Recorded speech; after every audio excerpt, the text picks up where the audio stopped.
はい、どうもこんにちは。今回もアクションの動画を見てくださり本当にありがとうございます。この動画では Adobe Illustrator の基本的なシェイプを使って Nintendo Switch 風のゲームのイラストを作っていきます。個人的にはイラスト制作はプラモデルを組み立てるような感じの楽しさがあるのですが、ぜひとも今回の動画を真似してみて一つの作品を作り上げてみてください。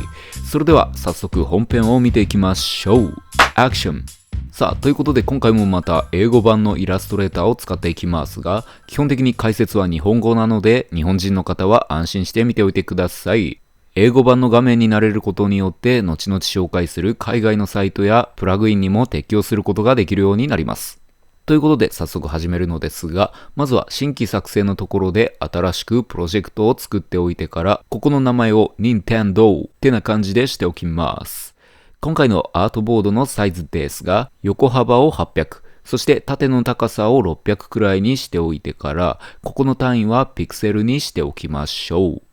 ちょっと小さめですが、ファイルの容量が小さくなりますので、このくらいがちょうどいいです。そしたら他の設定も見ていくために、このアドバンスドオプションのところを開いてから、最初のカラーモードのところは RGB カラーにしておきましょう。そしたら後の設定は OK。この設定で始めていきましょう。こうして新規プロジェクトを作ったら、まず最初に確認してほしいのですが、この上にある表示のメニューのところからスマートガイドをオンにしておいてください。これが今回めちゃめちゃ役に立ちます。ということで、ここまで設定ができたら、まず最初は長方形ツールを使って長方形のシェイプを作っていきます。長方形の大きさは横が366で縦が220くらいで設定をしておきましょうか。さあ、これで形が出来上がったらスマートガイドを使ってこんな感じで真ん中のところに配置をしておきます。そして一度塗りと線の色を反転しておいてから、今回は線の色は使いませんのでなしにしておきましょう。さあ、そしたら今作っている部分はスイッチの真ん中のところなので、今回は塗りの色はグレーにしておきますが、具体的にカラーコードで言えば 4F4F4F という数値です。このカラーコードのおかげで誰でも同じ色を再現することができますので、今回はカラーコードをいちいち言っていきましょう。それでは続いてはこの四角形の角をえぐりたいので、楕円形ツールを使って今回は縦と横が10ピクセルの円を作っていきますね。そしてこの円をこんな感じでスマートガイドを使いながら角にくっつけておきます。ちょっと小さすぎたので若干大きくしておきますかね。せっかく10ピクセルとか言ったのに全部無駄です。さあ、それではこの円は Alt+Shift キーを押しながらこんな感じでスマートガイドを使いつつ右の角っこにもくっつけておきます。そして3つのオブジェクトを選択しておいたら、上のウィンドウの中にあるパスファインダーを表示しておいて、全面オブジェクトで型抜きをしておきましょう。さあ、こうすることで四角形の角をえぐりんこすることができました。それでは続いてスイッチの持ち手の部分を作っていきましょうか。長方形ツールを使った状態でスマートガイドの指示に従いながら、元あった長方形の角の部分を起点としてこんな感じの縦長の長方形を作っていきます。そしたらスイッチはこの左側だけの角が丸いので、ダイレクト選択ツールに切り替えた状態で左側のアンカーポイントだけをドラッグして選択します。そしてこの選択された2つのアンカーポイントを内側にドラッグすることで、こんな感じで角が丸くなりました。さあ、それではこの半分丸っこい長方形、略してハマチョフを Alt+Shift キーを押しながら右側へと動かしておきます。そしてこの右ハマチョフは右クリックから変形のところにあるリフレクトのところを選択しておいて、バーティカル垂直方向に反転をしておきましょう。すると右ハマチョフと左ハマチョフが合体してスイッチのシルエットが出来上がりです。そしたらこのハマチョフに色をつけていきましょう。まずは右ハマチョフですが、塗りのパネルを開いておいてカラーコードで E84C53 という風に記載しておきましょう。さあ、すると薄いレッドの右ハマチョフが完成です。そしたら左ハマチョフも塗りの色は 4cc6E8 という感じで記載しておきましょうか。こうすることで薄いブルーの色が適用されるようになります。さあ、これでスイッチっぽくなりましたね。ということで、これから細かいディテールを作っていきますが、お次に作成しているのは画面です。ということで、長方形ツールを使って、今度は横を345、そして縦を205の大きさになる長方形を作っていきます。そしたら、この長方形もスマートガイドを使いながら、こんな感じでど真ん中へと配置しておきましょう。この長方形は枠線用なので、今回は塗りの色はこのダークグレーにしておきますね。さあ、そしたらこの長方形の角っこのところですが、アンカーポイントツールを使って角を丸く設定していきます。まあ今回はこんな感じでいいでしょう。さあ、それではこの角丸長方形は枠線用なので、コマンド C、そしてコマンド F を使って前面にコピーして配置をしておきます。そしたら、この長方形を選択している状態で、上のエフェクトのところのパスの中にあるパスのオフセットというエフェクトを長方形に適用しましょうか。今回はこの長方形は一回りだけ小さくしておきたいので、オフセットの数値はマイナス1ピクセルで設定をしておけばいいでしょう。そしたら手前にある角丸の長方形は色を少し明るいグレーに設定をしておきます。さて、するとこんな感じで角丸のところに黒いエッジが出来上がっておりますね。まだこれだけでは終わりません。ここから細かいエッジを作りたいので、また角丸長方形ツールに切り替えておいてから、こんな感じでちっちゃなカプセルみたいな形を作ります。そしてこの横長の丸っこい形は、オルトシフトキーを押しながらドラッグをしていって、この端っこのところに配置をしておきましょう。さあ、ということでこんな感じで2つのシェイプが並んだところで2つとも選択して動かしていくとスマートガイドのおかげで真ん中に配置することができますね。ということでこれを真ん中に配置しておいたらこの前面に配置しておいた長方形を一緒に選択しておいてまたパスファインダーのところから型取りをしていきます。はい。これで下のところが欠けているシェイプが出来上がりです。さあ、それではここでもう一つ長方形ツールを使ってモニター画面を作成していきましょうか。長方形のサイズは横が300ピクセル、そして高さを175ピクセルで設定をしておきましょうかね。そしたらこの長方形もまたスマートガイドの力を借りて真ん中のところに配置しておきます。そしてこの長方形のカラーですが、黒いこの塗りの色を選択しておきましょう。カラーコードは 1A1A1A というところでいきます。そしたらここでこのモニターのところに光の反射をつけていきたいので、こんな感じで縦長の長方形を描いていきます。この縦長の長方形で光の反射を表現していきたいので、この塗りの色は白にしておいてから、トランスペアレンシーのところで不透明度の数値を下げていきましょう。今回は 10% にしておきます。さあ、そしたらこの長方形はゲーム画面の上に持っていって、シフトキーを押しながらこんな感じで45度の角度で回転をさせていきましょう。そしてこれを叱るべきところに配置しておいてから、これまたオルトシフトを使いながらコピーして別のところに光の反射を配置しておきましょう。これは若干サイズも大きくしても良さそうですね。そうしたら今作ったこの2つの光の反射、そしてこの角丸の画面の3つをそれぞれ選択しておいて、ツールバーのシェイプ形成ツールに切り替えておいてから、オルトキーを押しながらはみ出た部分を選択していきましょう。さあ、こうすることによってはみ出た部分をカットすることができますね。これでゲーム機の画面反射は OK。ということで持ち手の部分も光の当たり具合を作っていきますね。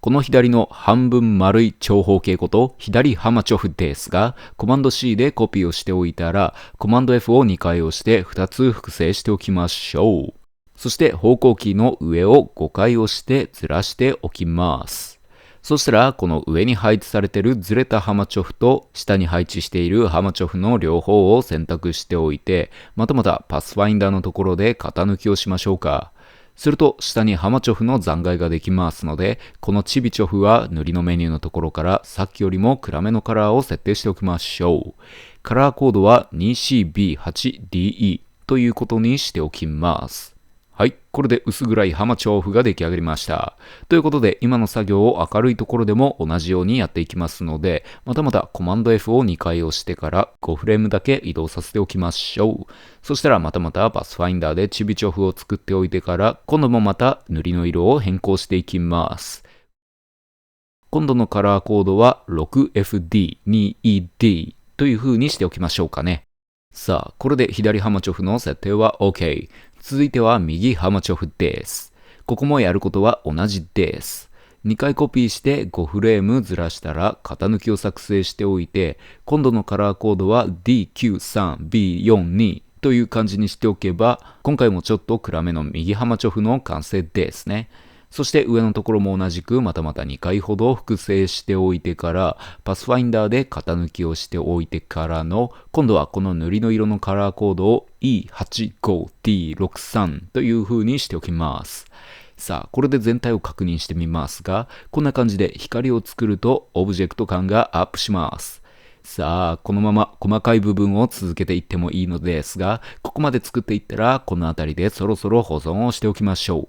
あまり複雑なイラストを描きすぎると、コンピュータのスペックによっては処理できなくて落ちてしまうこともありますので要注意です。さあ、ということで設定をしておいてから保存をしたらこれで一安心です。さあ、続きからいきましょう。ということで、これからボタンを作っていきますので、まずはこの左ハマチョフを選択して前面に複製をしておきます。そして前面に配置したハマチョフは塗りの色はなしにしておいてから線の大きさを上げていきましょう。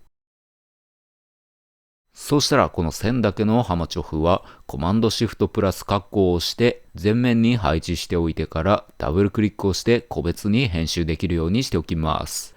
ここでこの線だけハマチョフを見てみると、ここに2つアンカーポイントがありますね。今回はこのアンカーポイントで切り分けたいので、ツールバーからハサミツールに切り替えておきます。そしたら今のアンカーポイント2つをハサミで直近とカットしてあげましょう。そして切り分けたところで、この小さいところ以外は必要ありませんので削除しておきます。そしたらこの端くれだけが残りましたので、線のパネルを開いておいてから、線の端っこのところを丸いやつに変更しておきましょう。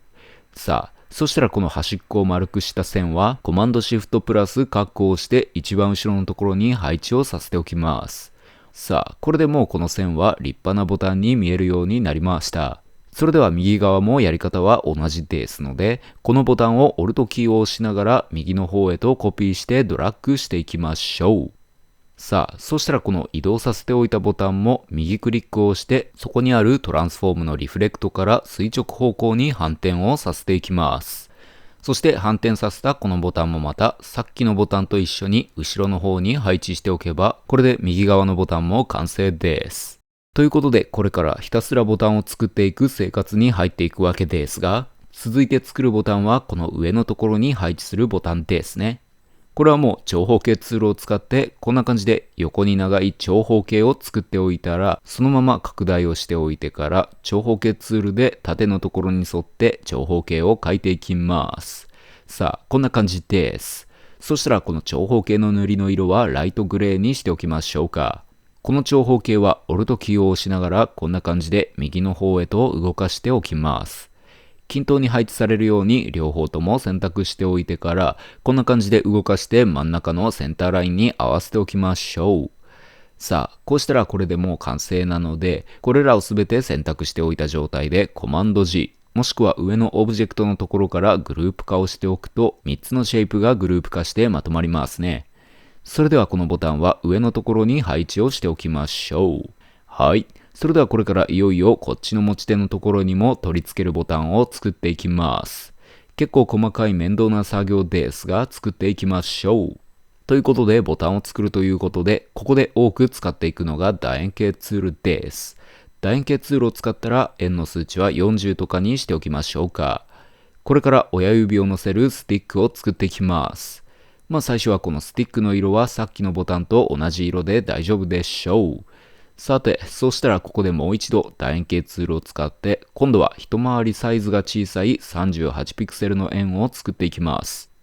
そしてこの円の色はさっきよりも少し明るいのにしておきましょうか。そしたらこの円はスマートガイドさんを使いながら円の真ん中のところに重ねて配置しておきます。そしたらこのスティックのところにも影をつけていきたいので、コマンド C& コマンド F で2回複製をしておいてから、下の方向キーで若干ずらしておきます。そしたらこの2つのシェイプを選択しておいてから、パスファインダーのところでまた型抜きをしていきましょうか。すると上限の月のような形が出来上がりますので、このシェイプのカラーは少し明るめのライトグレーにしておきます。さあ、そしたらもう一つ影を作っていきたいので、この丸いシェイプをもう一度2回ほど複製しておいてから、今度はさっきよりももっと下の方へとずらしていきましょう。そしたらこれも上のシェイプと同じですが、2つとも選択しておいて、パスファインダーのところで型抜きをしておきますね。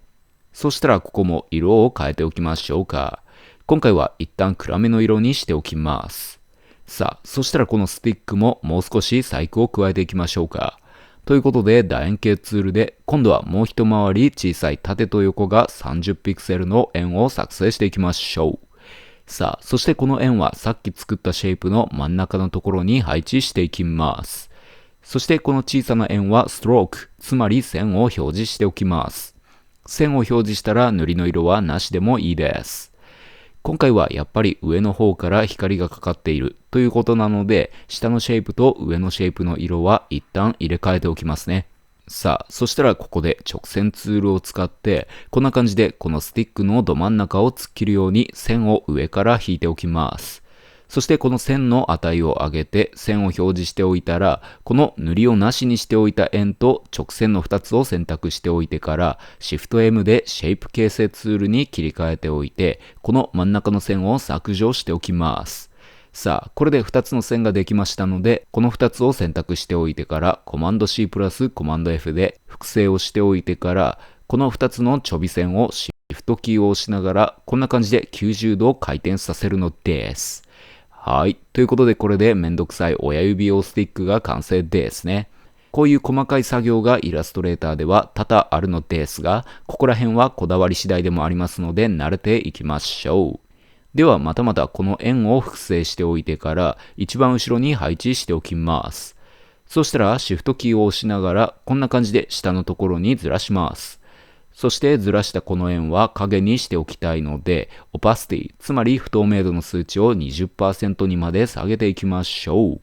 さあ、それではこれでこのスティックは OK。ということでまとめてグループ化をしておきます。まとめておいた親指用スティックはこの辺にでも配置しておきますか。そしたら反対側も同じのがついてますね。ということでこれまたオルトキーを押しながらドラッグしてこっち側にくっつけておきます。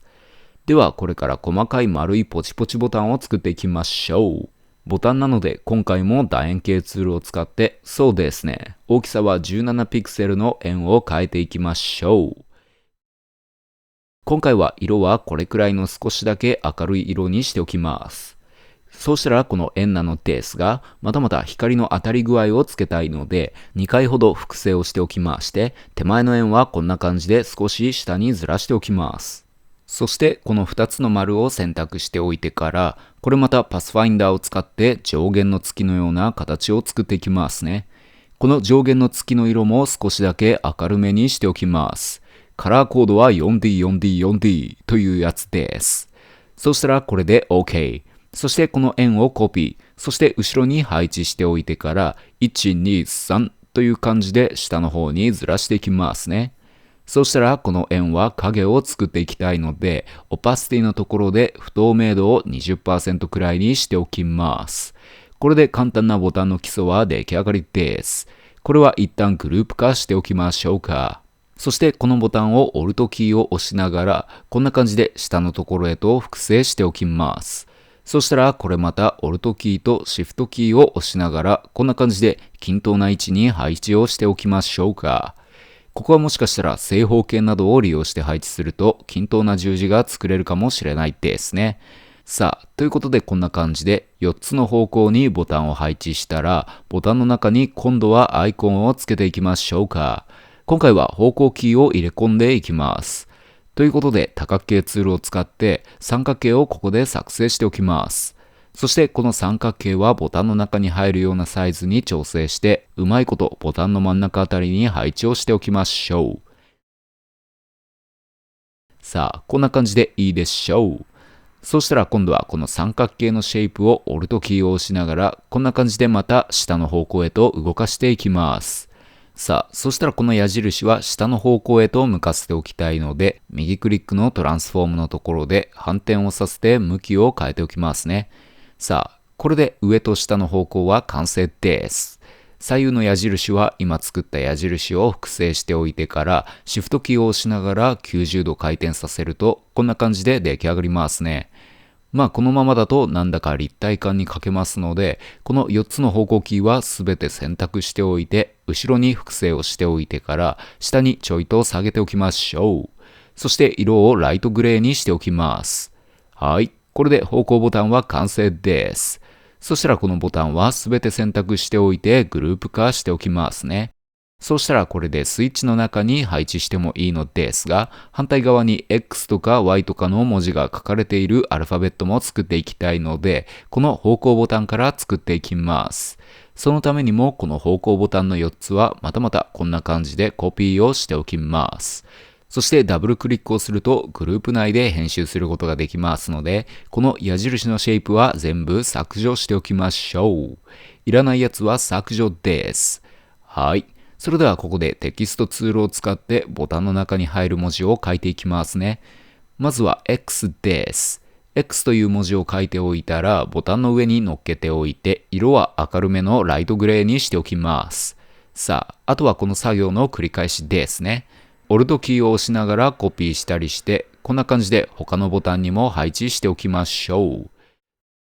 全部で XYAB というアルファベットが並びますからね。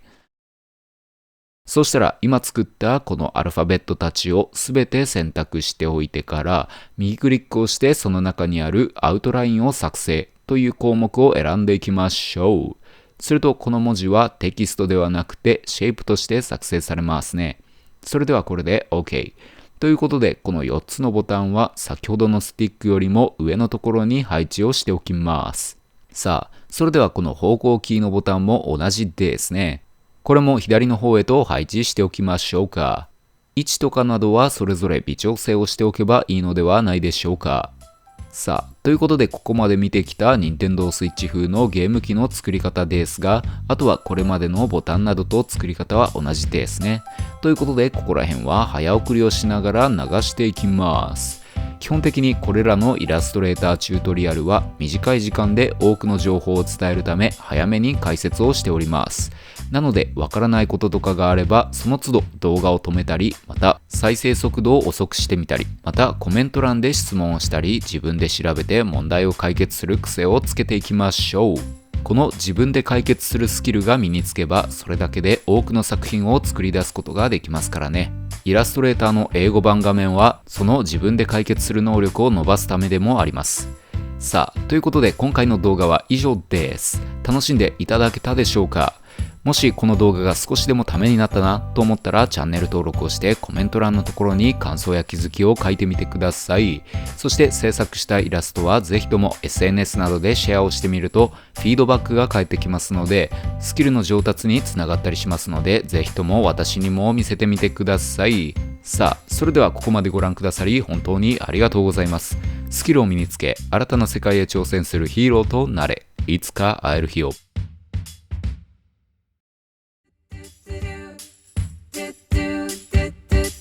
Baby shark, baby shark, baby shark, baby shark, a mama shark.